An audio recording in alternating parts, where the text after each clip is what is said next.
To our beloved sons, cardinals of the Holy Roman Church, and venerable brothers, archbishops and bishops of France, beloved sons of ours and venerable brothers, greetings and apostolic benediction. Among the many anxieties arising from our concern for all the churches given to us, though unworthy by the hidden deliberation of divine providence, far too many are the people about whom the apostle foretold, there will come a time when they will not endure sound doctrine, having itching ears, they will heap up to themselves teachers to suit their own likings. But the wicked and impostors will go from bad to worse, erring and leading into error. We are thus overjoyed when we turn to that renowned nation of France, a nation of many famous men and worthy of merit from us. In that nation, we are consoled to see how, with God's help, the Catholic religion and its salutary doctrines flourish, flower, and prevail more every day. We are consoled by the care and zeal with which you fulfill your ministry and care for the safety and salvation of your beloved flock. And our consolation increases as we learn more and more from the letters you write to us, more, that is, about the filial piety, love, and reverence with which you glory to follow us, and this chair of Peter. This chair is the center of Catholic truth and unity, that is, the head, mother, and teacher of all the churches to which all honor and obedience must be offered.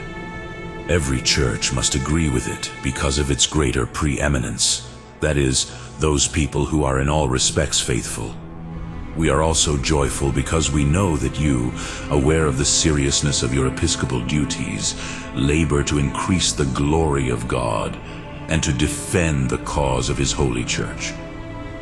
You also use all your pastoral care and vigilance to see that the ecclesiastics of your dioceses set forth each day more worthy of the vocation to which they are called, and that they give example of all the virtues to the Christian people, performing the offices of their ministry diligently.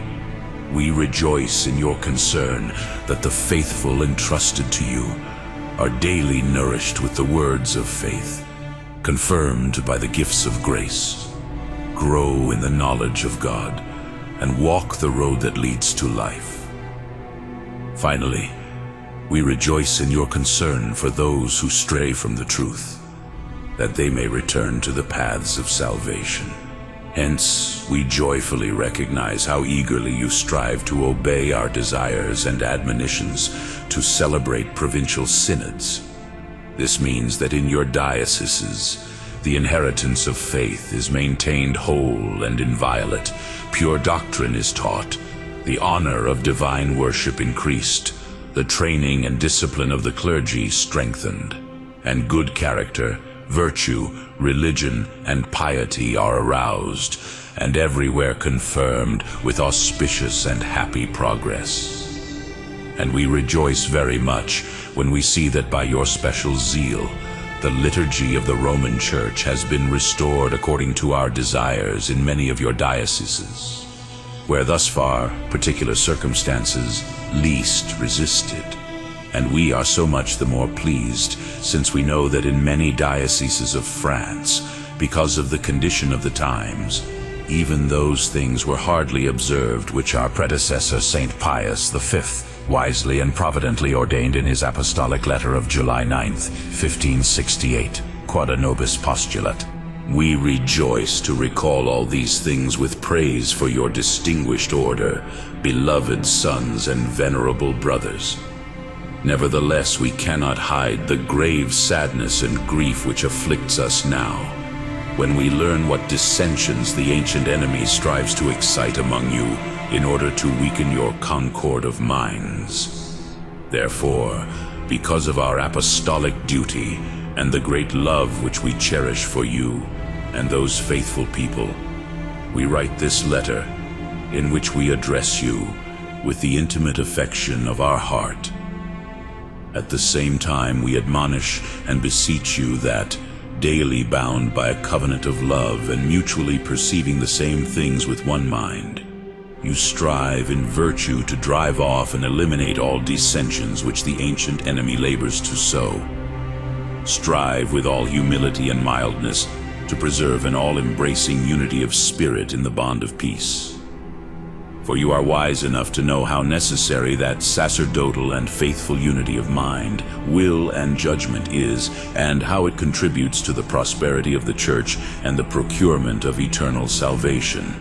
This concord of minds and wills must be cultivated among you with all zeal, especially now, because by the admirable will of Napoleon, Emperor of the French, and because of the work of his government, the Catholic Church there enjoys all peace, tranquility, and goodwill. And this fortunate combination of affairs and times in that empire ought to be a greater stimulant for you to strive to do all things with one and the same purpose, so that the divine religion of Christ, his doctrine, and the probity of morals and piety may take the deepest roots in France. Then the finest uncontaminated education of youth may prevail more from day to day. By these means, hostile attacks may then be more easily restrained and overcome. Attacks which arise from the efforts of those who were and are the constant enemies of the Church and Jesus Christ. Thus, we ask you again and again, with the greatest zeal we can muster, that in matters concerning the safeguarding of the Church and its salutary teaching and liberty, and in fulfilling all the other episcopal duties of your ministry, your greatest aim should be unity among yourselves.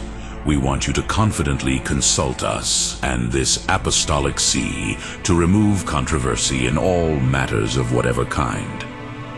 First of all, since you know how much a good education, especially for the clergy, contributes to both sacred and public prosperity, do not neglect with concord of judgment to apply your thoughts and cares to this important matter.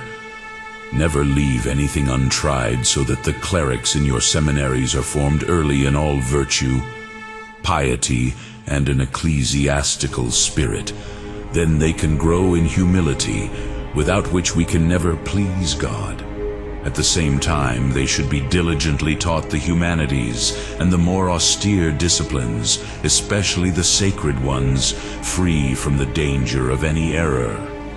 Thus they may acquire not only elegance in speaking and writing, this eloquence being both from the wisest works of the Holy Fathers and from the most renowned pagan authors expurgated of all flaws, but also an especially full and solid knowledge of the history of theological doctrines, ecclesiastical history, and the sacred canons, acquired from a source approved by this apostolic see.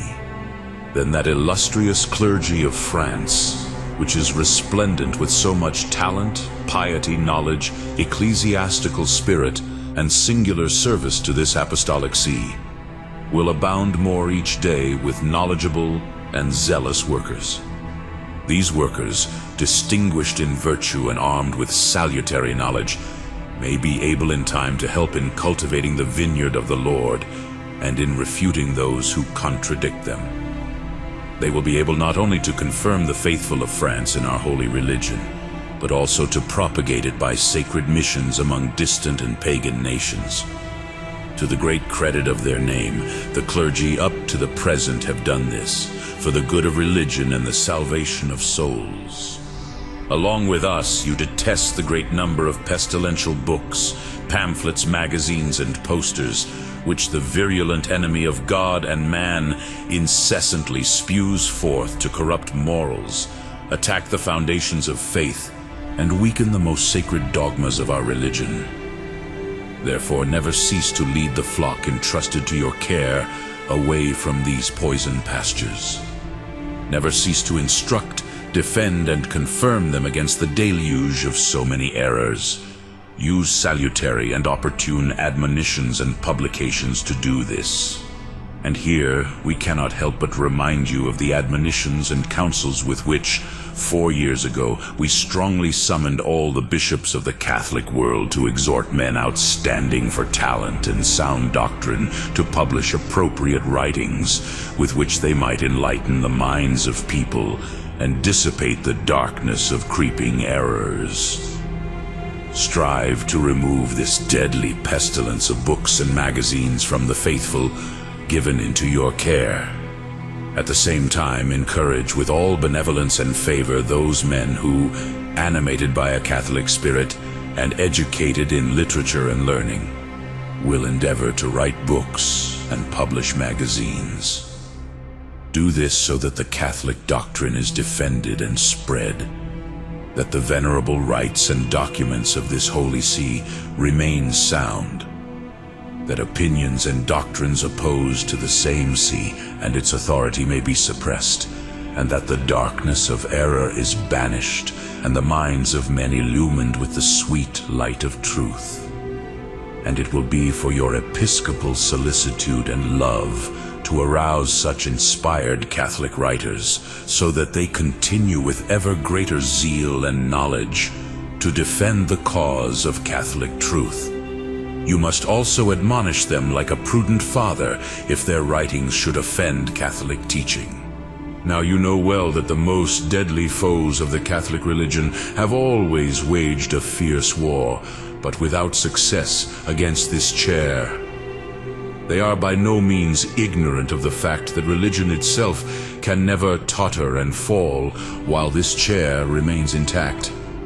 The chair which rests on the rock which the proud gates of hell cannot overthrow, and in which there is the whole and perfect solidity of the Christian religion. Therefore, because of your special faith in the Church and special piety toward the same chair of Peter, we exhort you to direct your constant efforts so that the faithful people of France may avoid the crafty deceptions and errors of these plotters, and develop a more filial affection and obedience to this apostolic see. Be vigilant in act and word, so that the faithful may grow in love for this holy see, venerate it, and accept it with complete obedience. They should execute whatever the see itself teaches, determines, and decrees. Here, however, we are hardly able to restrain ourselves from telling you of the grief we experienced when, among other things, a recently published book reached us.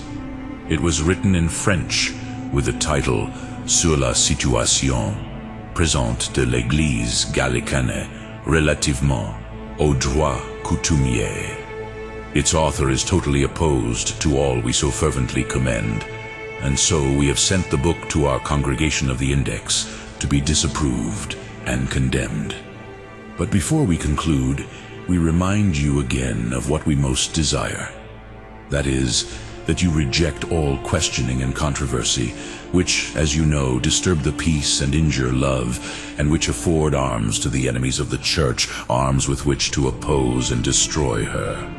Therefore, let it be nearest to your heart to have peace among yourselves and to pursue peace with all, seriously reflecting that you are legates for him who is not a God of dissension, but of peace. He never ceased to prescribe peace to his disciples. Indeed, Christ, as each one of you knows, promised all of his gifts and rewards in the preservation of peace. If we are the heirs of Christ, let us remain in the peace of Christ. If we are the sons of God, we must be peacemakers. It is necessary that the sons of God be peaceful, meek of heart, simple in speech, united in affection, and joined faithfully among themselves with the ties of concord. We certainly have confidence in your virtue, religion, and piety. We do not doubt that by obeying most willingly our paternal admonitions and desires, you will root out the seeds of all dissensions. By supporting each other patiently in love and collaborating in the evangelical faith, you will continue with ever more active zeal to keep watch by night over the flocks entrusted to your care and execute assiduously every part of your duties, even to the consummation of the saints in the building up of the body of Christ. Be convinced of this, however, that nothing will be more pleasing to us, nothing more desirable than that you do all those things which we know contribute to your greater profit and that of your faithful. Meanwhile, in the humility of our heart, we pray and beseech God always but to pour out the abundance of his heavenly grace upon you. We ask his blessing upon your pastoral concerns and labors, by which the faithful entrusted to your care may continue to progress toward their heavenly goal, pleasing God in all things and bearing fruit in every good work. As an auspice of this divine help and as a proof of the burning love with which we embrace you, we eagerly bestow the apostolic blessing on you, beloved sons of ours and venerable brothers, on all the clerics of those churches, and on the faithful laity. Given at Rome at St. Peter's, March 21st, 1853, in the 7th year of our pontificate.